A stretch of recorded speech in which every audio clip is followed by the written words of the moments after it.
It is good to come together for the purpose of co-creating. You're knowing what you are wanting, more or less. You're appreciating the contrast of your environment. Oh yes, especially that.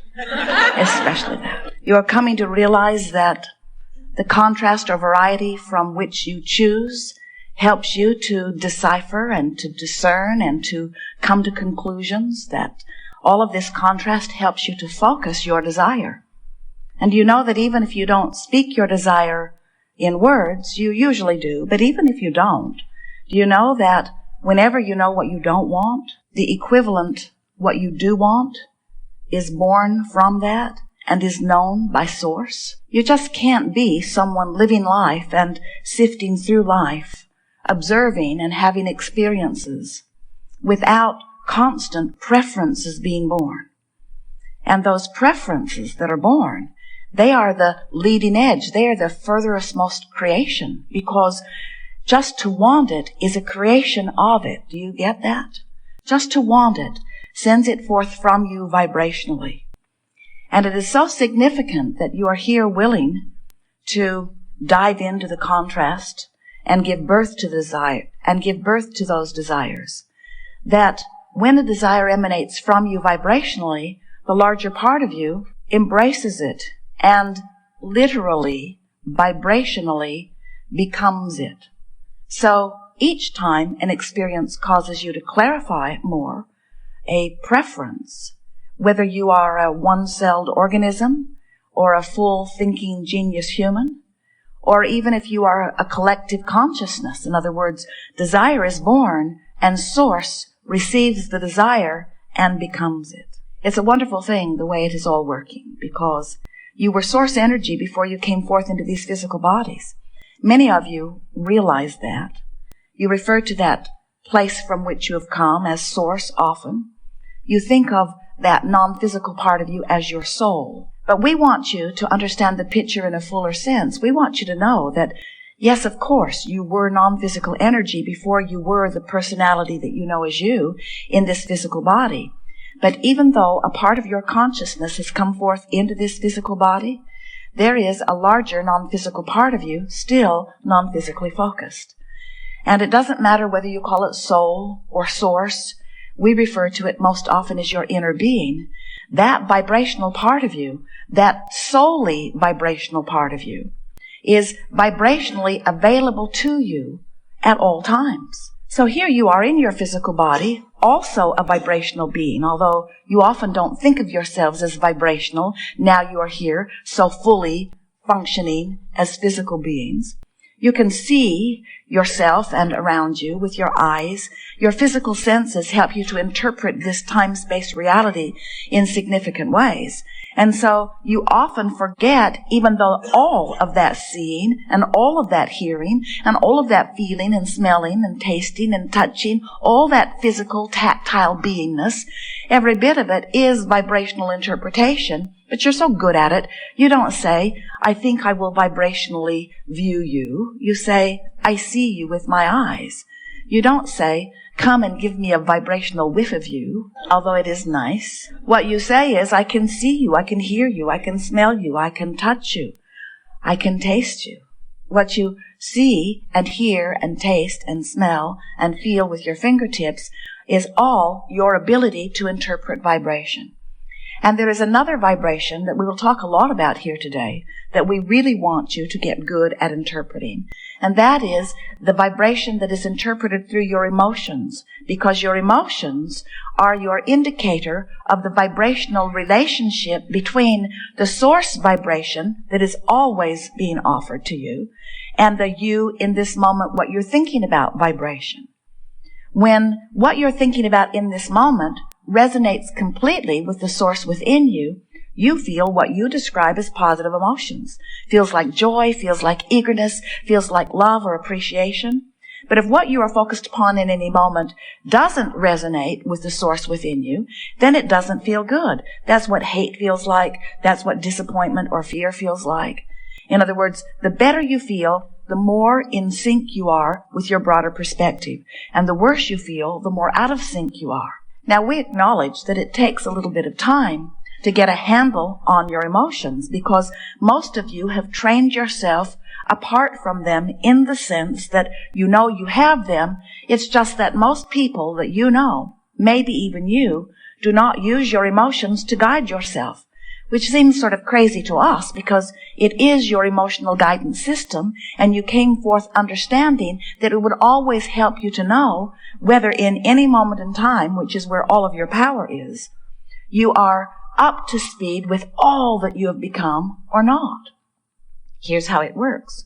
You were source energy. Part of you came forth into this physical body. While in this body, you sift through the contrast. You know what you don't want, which causes you to know what you do want. And when you offer those rockets of desires, the non-physical part of you embraces and becomes that newly decided intention that you set forth.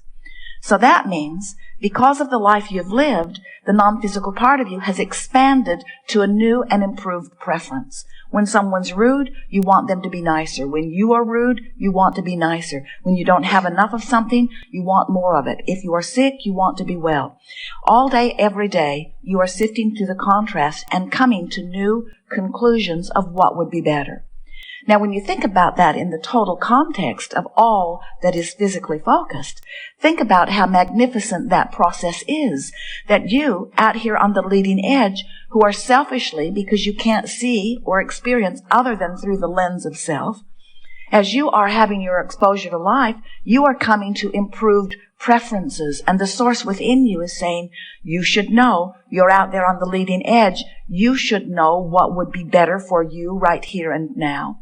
And as you offer that vibration, non-physical goes to that farther leading edge place that you have come as a result of your life experience and holds that vibration until you offer another and another. So you could say that the source from which you have come is keeping up moment by moment with the expansion that you carve out of this physical time-space reality, just as you and we all knew it would be. But sometimes, after you have caused an expansion of who you are, you don't go.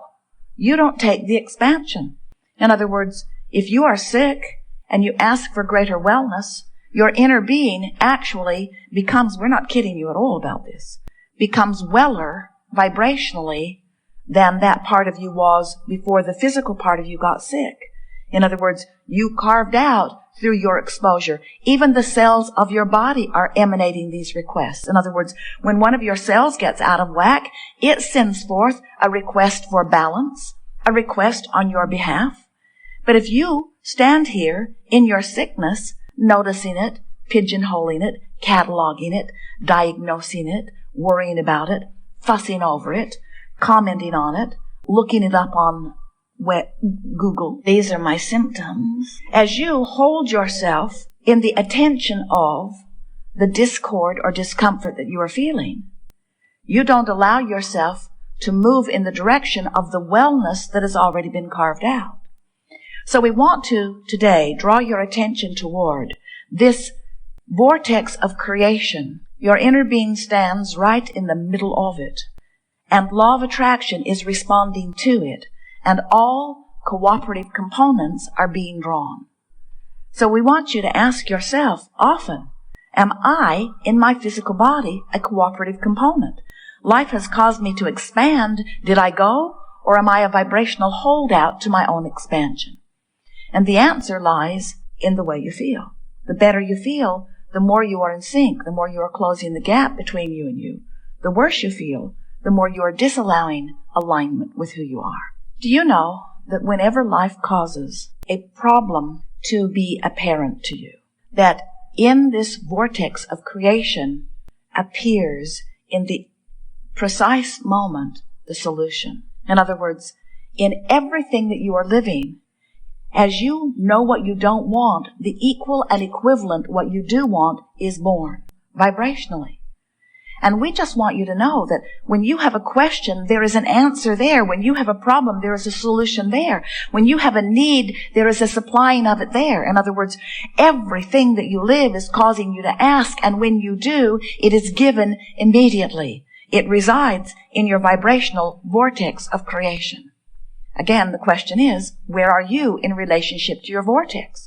So here's this spinning vortex. If you're over there in despair, you're nowhere near it, and the vortex will not take you in as a cooperative component. You're uncooperative in your fear, or in your anger, or in your resentment. You're uncooperative in your feeling of disempowerment. If you are frustrated or overwhelmed, you're closer to the vortex, but you're not close enough to be drawn into it. You know where the line is where that vortex can reach you on the emotional scale? It's somewhere between hope and believing. If you can get in the vicinity of hope on any problem that you have or on any creation that you're wanting to create, if you reach the vicinity of hope, the vortex every now and again will just draw you right in as a cooperative component. And when you get in there, you will see, you will know, you will feel, you will have the belief, because right before you will be the apparent manifestation. In other words, when you're in the vortex, that's when the solution is known by you. If you are outside the vortex, you cannot know. You must be vibrationally up to speed with the solutions you seek before you can even see them.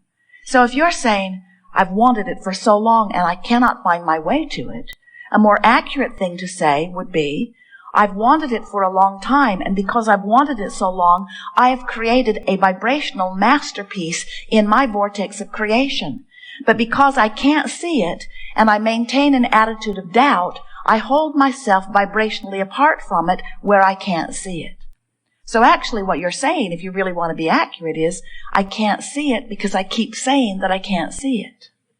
I can't find it because I keep feeling that I can't find it. I can't find it because it's lost. I can't find it because I'm not worthy. I can't find it because I'm not smart. I can't find it because I'm resentful. I can't find it because I'm so sick of not finding it. I can't find it because I am burned out. I can't find it because I've tried so hard and struggled so long. I'm tired. I can't find it. I'm tired. I can't find it. And we say, yes, you can. You just got to lighten up.